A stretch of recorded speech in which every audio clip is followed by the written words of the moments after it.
ಎಲ್ಲರಿಗೂ ನಮಸ್ಕಾರ. Welcome back to my channel. Thumbnail ನೋಡಿ ನಾನು ಏನು ವಿಡಿಯೋ ಮಾಡ್ತಾ ಇದ್ದೀನಿ ಅಂತ ನಿಮ್ಗೆ ಆಲ್ರೆಡಿ ಗೊತ್ತಾಗಿದೆ.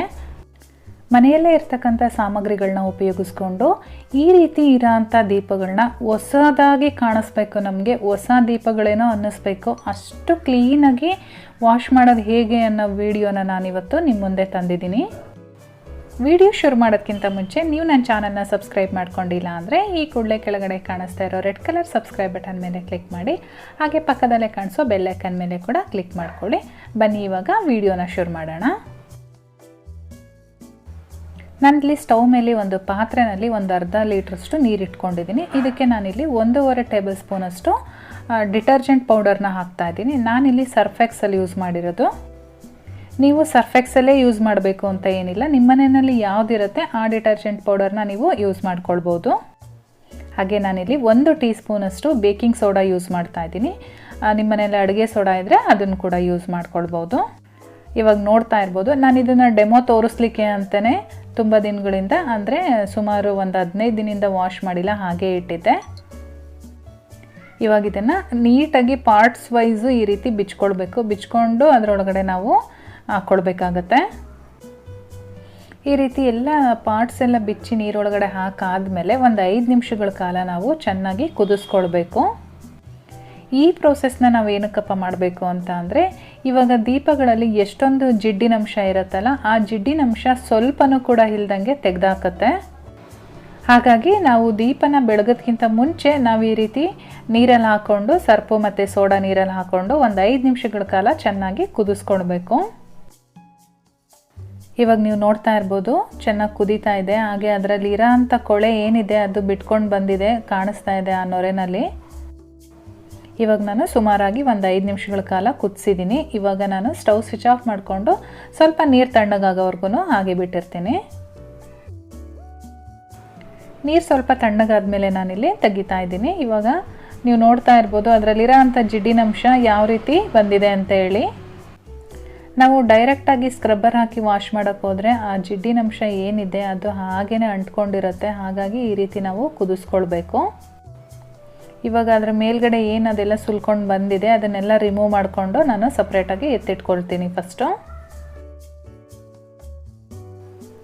ಇವಾಗ ಈ ನೀರನ್ನೆಲ್ಲ ಚೆಲ್ಬಿಟ್ಟು ನಾನು ಅದೇ ಪಾತ್ರೆಯಲ್ಲಿ ಕ್ಲೀನ್ ವಾಟರ್ ತಂದಿಟ್ಕೊಂಡಿದ್ದೀನಿ. ಇವಾಗ ಒಂದು ಸ್ಕ್ರಬ್ಬರ್ ತಗೊಂಡು ಈ ರೀತಿ ಸ್ಕ್ರಬ್ ಮಾಡ್ಕೊಳ್ಳಿ. ನಾವು ಮನೆಯಲ್ಲಿ ಯಾವ ಸೋಪ್ ಯೂಸ್ ಮಾಡ್ತೀವೋ ಪಾತ್ರೆ ತೊಳೆಯೋದಕ್ಕೆ ಅದೇ ಸೋಪ್ ಹಾಕ್ಕೊಂಡು ಮಾಡ್ಕೊಳ್ಬೋದು. ನಾನಿಲ್ಲಿ ವಿಮ್ ಬಾರ್ ಯೂಸ್ ಮಾಡಿದ್ದೀನಿ. ಇದೇ ರೀತಿಯಾಗಿ ದೀಪಗಳದ್ದು ಎಲ್ಲ ಪಾರ್ಟನ್ನು ಕೂಡ ನೀಟಾಗಿ ಸ್ಕ್ರಬ್ ಮಾಡ್ಕೊಳ್ಳಿ. ಸೋಪ್ ಹಾಕಿ ಸ್ಕ್ರಬ್ ಮಾಡಿ ಆದಮೇಲೆ ನಾನಿಲ್ಲಿ ಹುಣಸೆ ಹಣ್ಣನ್ನು ತೊಗೊಂಡಿದ್ದೀನಿ. ಹುಣಸೆ ಹಣ್ಣು ಹಾಕಿ ಚೆನ್ನಾಗಿ ತೆಕ್ಕಬೇಕು. ಈ ಹಿತ್ತಾಳೆ ಮತ್ತು ತಾಮ್ರದ ಪಾತ್ರೆಗಳು ಏನಿರುತ್ತೆ ಇದಕ್ಕೆ ನಾವು ಹುಣಸೆಹಣ್ಣು ಹಾಕಿದ್ರೇ ಅದಕ್ಕೆ ಒರಿಜಿನಲ್ ಹೊಳಪು ಅಂತೇಳಿ ಬರೋದು. ಹಾಗಾಗಿ ನಾವು ಬೇರೆ ಏನೇ ಪ್ರೊಸೀಜರ್ ಯೂಸ್ ಮಾಡಿದರೂ ಫೈನಲ್ ಆಗಿ ನಾವು ಹುಳಿ ಹಚ್ಚಿದ ಮೇಲೆ ಅದು ಬೆಳಗಾಗೋದು.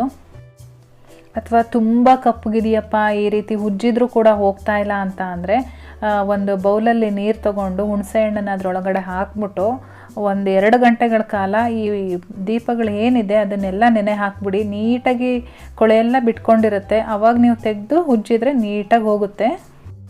ಅಥವಾ ತುಂಬ ಕಪ್ಪಾಗಿಲ್ಲಪ್ಪ ಅಂತ ಅಂದರೆ ನೀವು ಇನ್ಸ್ಟಂಟಾಗಿ ಈ ರೀತಿ ನಾನು ತೋರಿಸ್ತಾ ಇದ್ದೀನಲ್ಲ, ಈ ರೀತಿ ನೀವು ಮಾಡ್ಕೊಳ್ಬೋದು. ಇವಾಗ ಹುಣಸೆ ಹುಳಿನಲ್ಲಿ ಚೆನ್ನಾಗಿ ತಿಕ್ಕಿದ್ದೀನಿ. ನಾನು ಕ್ಲೀನ್ ವಾಟರ್ ತೊಗೊಂಡಿದ್ನಲ್ಲ ಅದರೊಳಗಡೆ ಹಾಕ್ಕೊಂಡು ಒಂದ್ಸರಿ ನೀಟಾಗಿ ವಾಶ್ ಮಾಡಬೇಕು.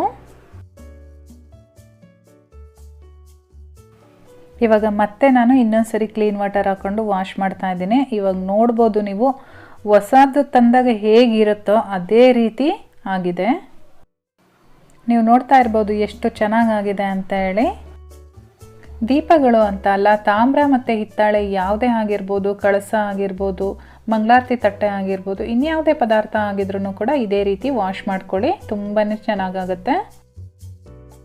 ವಾಶ್ ಮಾಡಾದಮೇಲೆ ಒಂದು ಮಡಿ ಬಟ್ಟೆನ ತಗೊಂಡು ಈ ರೀತಿ ನೀಟಾಗಿ ಒರೆಸ್ಕೊಂಡು ಇಟ್ಕೊಳ್ಳಿ. ಇವತ್ತಿನ ವಿಡಿಯೋ ಇಷ್ಟ ಆಗಿದರೆ ದಯವಿಟ್ಟು ಒಂದು ಲೈಕ್ ಮಾಡಿ, ಜೊತೆಗೆ ಯಾರಿಗೆಲ್ಲ ಉಪಯೋಗ ಆಗುತ್ತೋ ಅಂಥವ್ರಿಗೆಲ್ಲ ಶೇರ್ ಮಾಡಿ. ಹಾಗೆ ಚಾನಲ್ನ ಇನ್ನೂ ಸಬ್ಸ್ಕ್ರೈಬ್ ಮಾಡ್ಕೊಂಡಿಲ್ಲ ಅಂದರೆ ಕೆಳಗಡೆ ಕಾಣಿಸ್ತಾ ಇರೋ ರೆಡ್ ಕಲರ್ ಸಬ್ಸ್ಕ್ರೈಬ್ ಬಟನ್ ಮೇಲೆ ಕ್ಲಿಕ್ ಮಾಡಿ. ಹಾಗೆ ಪಕ್ಕದಲ್ಲೇ ಕಾಣಿಸೋ ಬೆಲ್ ಐಕನ್ ಮೇಲೆ ಕೂಡ ಕ್ಲಿಕ್ ಮಾಡ್ಕೊಳ್ಳಿ. ನೀವು ಆಲನ್ನ ಬಟನ್ನ ಸೆಲೆಕ್ಟ್ ಮಾಡ್ಕೊಳ್ಳಿ. ಇದರಿಂದ ನಾನು ಮಾಡೋ ಪ್ರತಿಯೊಂದು ವಿಡಿಯೋ ನೋಟಿಫಿಕೇಷನ್ ನಿಮ್ಮ ಮೊಬೈಲಿಗೆ ಬರುತ್ತೆ. ಆವಾಗ ಎಲ್ಲರಿಗಿಂತ ಮುಂಚಿತವಾಗಿ ನೀವು ಆ ವಿಡಿಯೋನ ನೋಡ್ಬೋದು. ವಿಡಿಯೋನ ಮುಗಿಸ್ತಾ ಇದ್ದೀನಿ. ನಾನು ಮತ್ತೆ ಸಿಗ್ತೀನಿ ಇನ್ನೊಂದು ಇಂಟ್ರೆಸ್ಟಿಂಗ್ ವಿಡಿಯೋದಲ್ಲಿ. ಅಲ್ಲಿವರೆಗೂ bye bye, take care, thank you for watching.